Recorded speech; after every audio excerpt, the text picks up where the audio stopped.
Hi అండి. అందరికీ నమస్కారం. Welcome to my channel. ఈ వీడియోలో ఎట్టకేలకు పెన్షనర్ల కల నిజమైంది. పార్లమెంటు ప్రకటించిన చారిత్రాత్మక శుభవార్త. దీనికి సంబంధించిన పూర్తి వివరాలు ఈ వీడియోలో తెలుసుకుందాము. వీడియో అయితే ఎక్కడ కానీ స్కిప్ చేయకుండా ఎండ్ వరకు చూసేయండి. అప్పుడే ఇన్ఫర్మేషన్ పూర్తిగా అర్థమవుతుంది. అలాగే వీడియో చూస్తున్న ప్రతి ఒక్కరు వీడియోకి లైక్ చేయండి ఫ్రెండ్స్. ఈ వీడియోని తోటి పెన్షనర్ మిత్రులతో అయితే షేర్ చేయండి.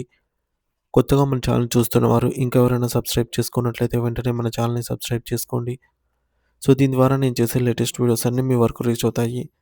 ఇక ఆలస్యం చేయకుండా వివరాల్లోకైతే వెళ్ళిపోదాము. ఫ్రెండ్స్, ఇక విషయానికొచ్చినట్లయితే దేశవ్యాప్తంగా ఉన్న 1,00,00,000 మంది పైగా పెన్షనర్ల కోసం కేంద్ర ప్రభుత్వం పార్లమెంటు సాక్షిగా ఒక చారిత్రాత్మక మరియు అద్భుతమైన నిర్ణయాన్ని వెలువరించింది. ముఖ్యంగా 60 ఏళ్ల నుంచి 90 ఏళ్ల వయసు గల సీనియర్ పెన్షనర్లను వీరి జీవితాల్లో వెలుగులు నింపేలాగా ఈ మార్పులు రూపొందించబడ్డాయి. ఈ నూతన నిబంధనలు రేపటి నుండి అమల్లోకి రానున్నాయి. ఇది వృద్ధాప్యంలో ఉన్న వారికి ఒక గొప్ప వరంగా మారుతుంది. ప్రభుత్వ ఉద్యోగంలో దశాబ్దాల కాలం పాటు సేవలందించి విశ్రాంతి తీసుకుంటున్న వారికి ఈ నిర్ణయం అనేది ఆర్థికంగా మరియు సామాజికంగా పెద్ద భరోసా ఇస్తుంది. ఈ ప్రయోజనాలు ఎవరికి వర్తిస్తాయనే విషయంలో ప్రభుత్వం స్పష్టత ఇచ్చింది. జనవరి 1, 2026 కంటే ముందు పదవీ విరమణ చేసిన పెన్షనర్లందరికీ కూడా ఈ వెసులుబాటు కలుగుతుంది. అలాగే ఏప్రిల్ 1, 2004 కంటే ముందు ఉద్యోగంలో చేరి పాత పెన్షన్ విధానంలో కొనసాగుతున్నవారు, జనవరి 2026 నాటికి తమ సర్వీస్‌ను పూర్తి చేసుకున్నవారు ఎంతో అదృష్టవంతులుగా పరిగణించబడతారు. వీరందరికీ ప్రభుత్వం ఇచ్చే ఈ కానుకలు ఆర్థిక భద్రతను కల్పిస్తాయి. కొత్తగా రిటైర్ అయ్యే వారికి మాత్రమే కాకుండా ఇప్పటికే పెన్షన్ పొందుతున్న సీనియర్ పెన్షనర్లకి కూడా ప్రాధాన్యత ఇవ్వడం విశేషం. ఆర్థిక ప్రయోజనాల విషయానికొస్తే ఆదాయపు పన్ను చట్టం సెక్షన్ 80 సీసీడీ 1బి కింద అదనంగా రూ. 50,000 పన్ను మినహాయింపును ప్రకటించారు. దీనివల్ల పెన్షనర్ల చేతికి వచ్చే నికర ఆదాయం పెరిగి పన్ను భారం గణనీయంగా తగ్గుతుంది.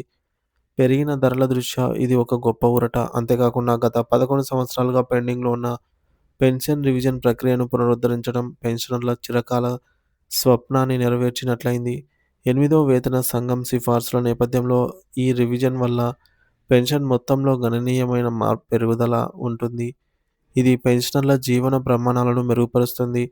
వయసు పెరిగే కొద్దీ వైద్య ఖర్చులు మరియు ఇతర అవసరాలు పెరుగుతాయని గుర్తించిన ప్రభుత్వం ఇకపై ప్రతి 5 సంవత్సరాలకోసారి పెన్షన్ మొత్తాన్ని అదనంగా పెంచాలని నిర్ణయించింది. 70, 75, 80, 85 మరియు 90 ఏళ్లు నిండిన పెన్షనర్లకు అదనపు క్వాంటమ్ పెన్షన్ లభిస్తుంది. ఇది వృద్ధాప్యంలో పిల్లల మీద లేదా ఇతరుల మీద ఆధారపడకుండా స్వతంత్రంగా ఉండటానికి గొప్ప సహకారంగా అయితే మారుతుంది. ఆరోగ్యమే మహాభాగ్యం అన్న సూక్తిని పాటిస్తూ కేంద్ర ప్రభుత్వం ఆరోగ్య పథకం సేవలను మరింత విస్తరించారు. ఇకపై పెన్షనర్లతో పాటు వారి కుటుంబ సభ్యులకి కూడా అన్ని కార్పొరేట్ హాస్పిటల్స్‌లో మెరుగైన ఉచిత వైద్య సేవలను అందుతాయి. మందులు కొనుగోలు మరియు చికిత్స ఖర్చుల టెన్షన్ ఇక నుంచి అయితే ఉండదు.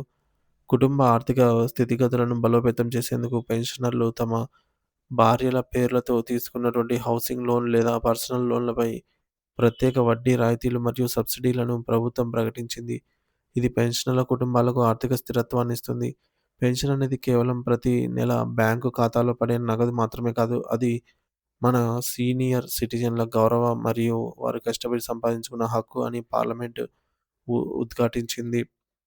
ఈ నిర్ణయాల వల్ల వృద్ధులకు సమాజంలో గౌరవం పెరగడమే కాకుండా వారు ఎవరి సహాయం అర్థించకుండానే ఆత్మవిశ్వాసంతో జీవించగలిగే వీలు కలుగుతుంది. ఈ సమాచారం ప్రతి ఒక్క పెన్షనర్‌కు చేరాలి. అప్పుడే ప్రభుత్వం కల్పించిన ఈ అద్భుతమైన సౌకర్యాలు అందరూ వినియోగించుకోగలుగుతారు. ఎందుకంటే అవగాహన లేకపోవడం వల్ల చాలామంది ఈ ప్రయోజనాలను కోల్పోతున్నారు. కాబట్టి ఈ మార్పుల గురించి తెలుసుకోవడం మనందరి బాధ్యత. ఈ వీడియోనైతే తోటి పెన్షనర్ మిత్రులతో షేర్ చేయండి.